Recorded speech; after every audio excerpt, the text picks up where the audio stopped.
यानी 1999 से मुंबई पकड़ा सुन्नी तैयबा मस्जिद, सिलीगुड़ी, झनकार मोड़। सोते वक्त मोबाइल, चलते वक्त मोबाइल। मैं तनवीर आलम शेख।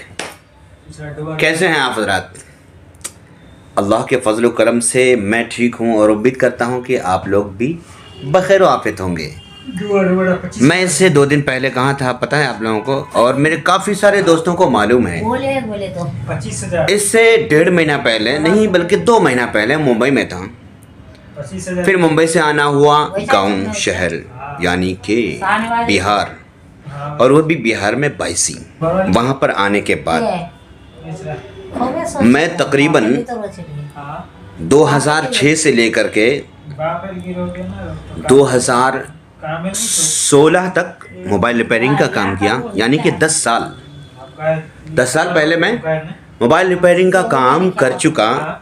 लेकिन उसके बाद अल्लाह का फजल हुआ और आप लोगों की दुआओं के सदक़े मैं मस्जिद पकड़ लिया, और मस्जिद में जगह मिल गई। वो भी सिर्फ कितने दिन के लिए? सिर्फ मात्र 15 दिन के लिए, क्योंकि किसी को जो वहाँ से पहले मुअज्जिन साहब थे, नायब इमाम, वो उनको घर जाना हुआ, तो उसके हिसाब से मैं 15 दिन के लिए आर्जी जगह पर कहाँ पर आया? सुन्नी तैयबा मस्जिद, जोगेश्वरी वेस्ट, वैशाली नगर में। लेकिन वो 15 दिन अल्हम्दुलिल्लाह अल्लाह तबारक व तआला का इतना करम हुआ, एहसान हुआ कि 15 दिन अभी गुजरा नहीं था, सिर्फ 1 हफ्ते 1 वीक गुजरा ही था कि ट्रस्ट ने ये फ़ैसला किया कि हम आपको इसी मस्जिद के लिए कंटिन्यू करना चाहते हैं। तो हमने कहा कि ठीक है, इंशाअल्लाह ज़रूर करेंगे। लेकिन जैसा कि आप हजरात को मालूम है कि मैं मोबाइल रिपेयरिंग का काम करता हूं, और आप लोग देख भी रहे हैं कि मैं आना जाना करता हूं किससे? बज़रिए साइकिल से। तो बोले हाँ ठीक है, कोई बात नहीं, आप आज़ान से 10 मिनट पहले आएंगे और आज़ान की नमाज के 10 मिनट के बाद आप चले जाएंगे। बाकी सुबह बच्चों को पढ़ाना था तो पढ़ा दीजिएगा आप, बाकी आपके और कोई ज़िम्मे काम नहीं है। लेकिन ऐसा होता है कि 9 महीने गुज़रते हैं तो फिर कोई नमाजी आते हैं हमारे पास और कहते हैं कि आपको एक ही चीज़ करना पड़ेगा, या तो मस्जिद में रहिए या तो ही वो मोबाइल का काम कीजिए, ठीक है। तो काफ़ी गौर व फिक्र करने के बाद हमने अपनी माँ से मशवरा किया कि क्या करना चाहिए बताओ।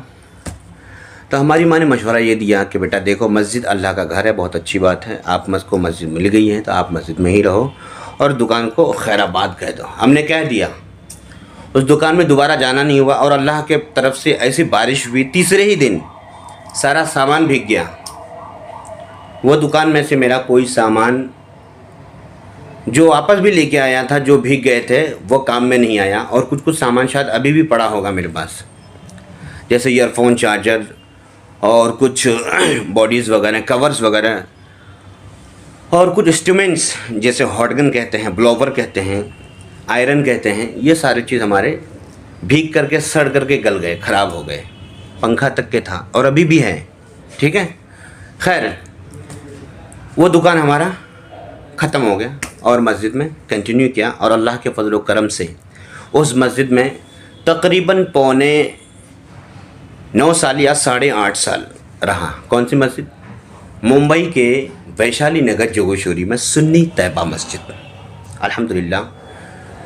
लेकिन अब क्योंकि काफ़ी दिन हो चुका था, और तो फिर लोगों को भी चेंजेस चाहिए, और होना भी चाहिए जी, होना भी चाहिए। ज़िंदगी में तब्दीलियाँ आती हैं तो कुछ मौके मिलते हैं घूमने के, फिरने के, आने के, जाने के। और 1999 या कि 1999 से मुंबई पकड़ा, और फिर अभी 2025 के सितंबर में हमारी वहाँ से मुंतकिल होना शुरू हुआ। आ गया कहाँ?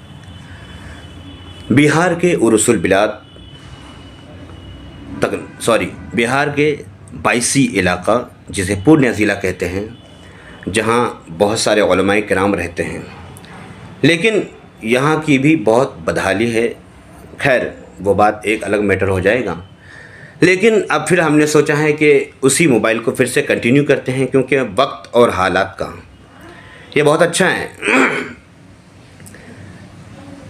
ये बहुत अच्छा है कि कोई सामान जेब में हो या ना हो, लेकिन मोबाइल का होना ज़रूरी है जी।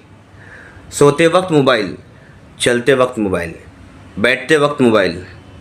अरे कुछ लोग तो टॉयलेट में भी मोबाइल यूज़ करते हैं। गलत ना मानिएगा इस बात को।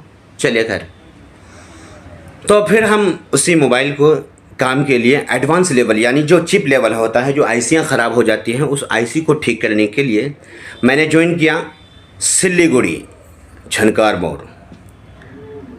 हमारे इसी दुख से गुजरे हुए नदीम सरवर नूरी, वो भी बेचारे इमामत करते थे और फिर उनके साथ भी कुछ ऐसा ही घटना हुआ।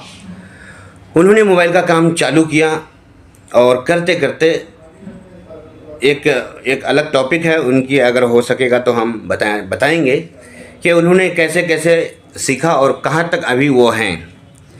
सुरजापुर में उन्होंने इंस्टीट्यूट खोला और तकरीबन 2 साल या 2.5 साल वहाँ चलाए और अभी वो अपने उस इंस्टीट्यूट को सिल्लीगुड़ी झनकार मोड़ में लेकर के गए हैं और बहुत अच्छा काम सिखाते हैं माशाल्लाह। जिनको भी सीखना है वो जा सकते हैं और सीख सकते हैं।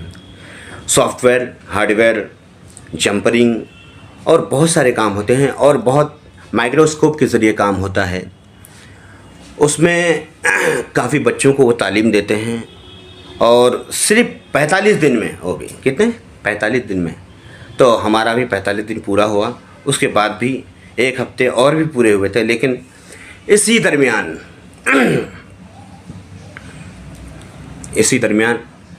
खबर आती है कि हमारी बहन की तबीयत ज़्यादा ख़राब है। तो फिर क्या कंडीशन क्या है, तो बोले पूर्णिया में जवाब दे दिया है तो जाना कहाँ पड़ेगा, या तो भागलपुर या सिल्लीगुड़ी। तो जब हम सिल्लीगुड़ी में थे तो हमने बोला कि यहीं लेकर के आ जाऊं। तो अभी हम बताएंगे वो हॉस्पिटल का नाम क्या है, न्योटिया हॉस्पिटल में हमने एडमिट किया। सिर्फ एडमिट करने का चार्ज 1100 रुपये, ठीक है। और 2 दिन हमने रखा, चेकअप कराया। चेकअप कराने के बाद जिस मामले में हम गए थे, जिसके लिए कहा गया था कि हाँ यहाँ ये काम होता है, जो हमने कहा था वो काम होता है वहाँ, लेकिन वो काम नहीं हुआ। और चेकअप करा कर फिर वहाँ से हम लेकर के आए गए घर और दूसरे दिन फिर वहाँ से लेकर के आए गए कहाँ, पटना। तो अभी मैं इस वक्त पटना में, कहाँ हूँ, पटना में। 3 दिन पहले कहा था सिल्लीगुड़ी में और अभी पटना में। और अल्लाह ने हमारी बहन को जल्द से जल्द शिफा दे दिया तो फिर से आ जाएंगे घर और फिर इंशाल्लाह ये सब दौरा चलता रहेगा। तो मैं एक शेर ये कहूँगा कि ज़िंदगी में मुश्किलें तमाम हैं, ज़िंदगी में मुश्किलें तमाम हैं, फिर भी इन होठों पे मुस्कान है।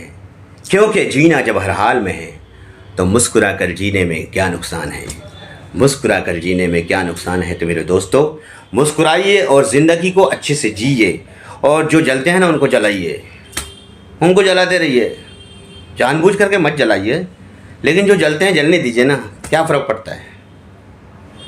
जो जलाते हैं अगर जलते रहेंगे आप ना तो उनको बड़ा मज़ा आएगा, जो जलते हैं उनको जलने दीजिए।